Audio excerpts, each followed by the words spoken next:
What's going on, YouTube world? It's your man K.I. bringing you another video. This video is going to be about the disparity between how police engage African Americans and how police engage white Americans. I'm going to give you a few examples. Both examples are going to be from the minute side of the spectrum and the extreme part of the spectrum, and how police actually engage African Americans when it's a traffic stop, when it's something suspected to be non-violent, and they engage us in a very hostile and violent way.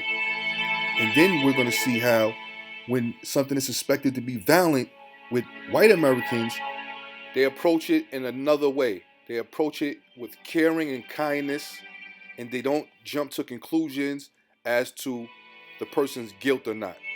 So just sit back. I'm going to give you a few examples and just let me know what you think.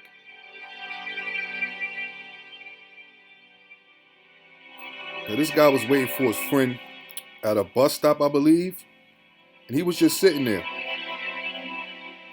And I guess the police thought that it was strange for a black man to be sitting there,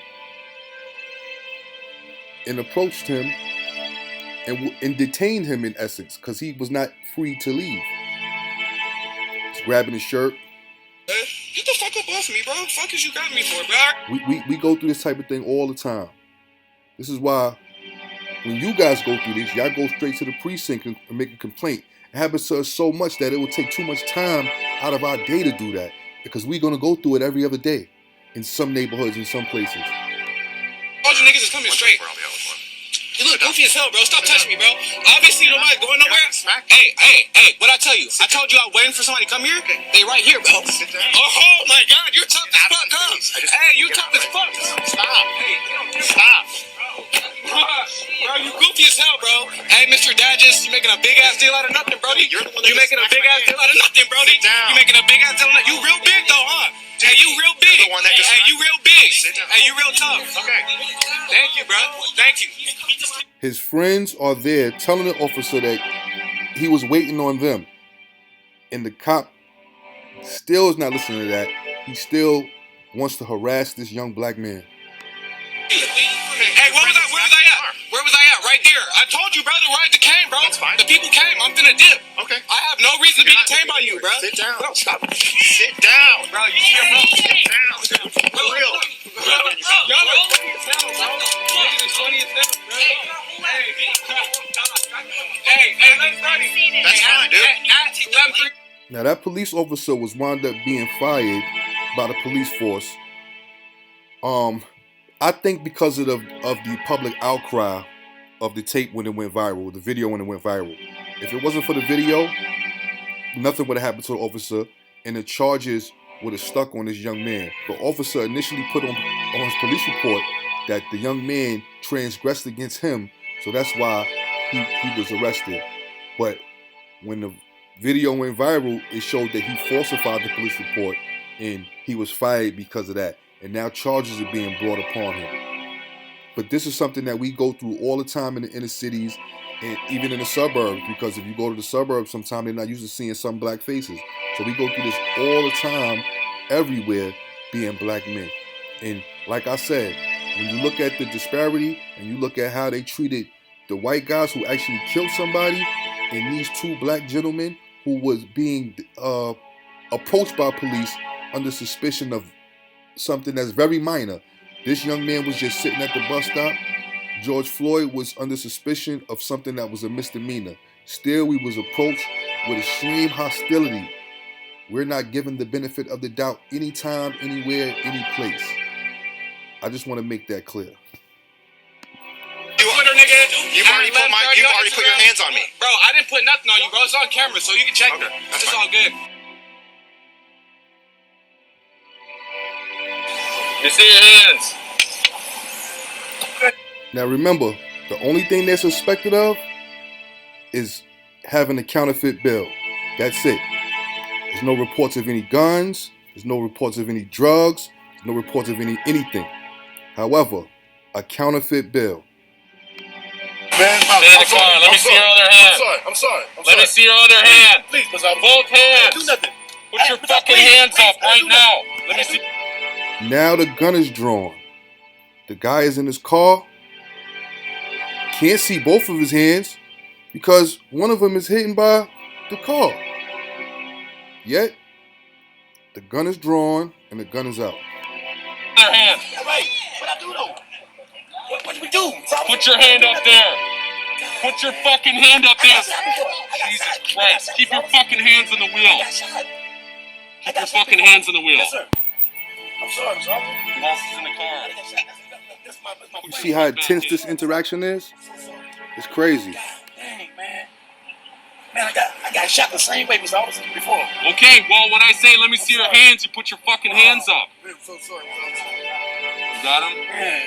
Dang, man. Put your hands on top of your head. Got his gun drawn on him and trained on him, and the only thing that they suspected of is having a counterfeit bill. That's it. Nothing else. Last time I got shot like that, I was Hands on top of your head. Hands on top of your head.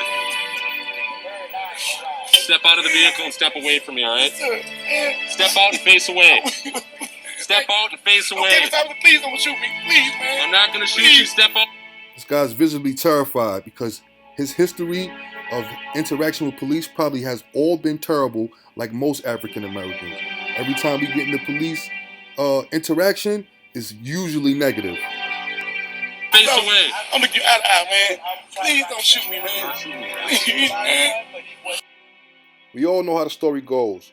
George Floyd ended up being killed by that officer, all for suspicion of having a counterfeit $20 bill.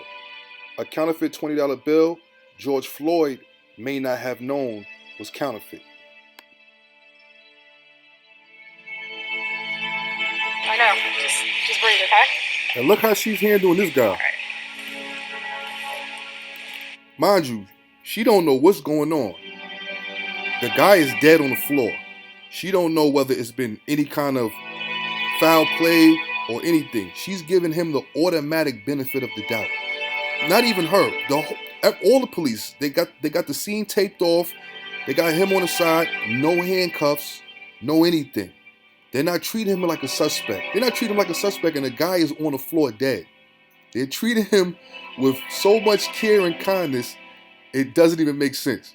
And somebody is dead. You see the scope of that? We're not talking about somebody that was being bothered in police interaction with them just sitting down on the side waiting for their friend. We're not talking about somebody with a $20 bill.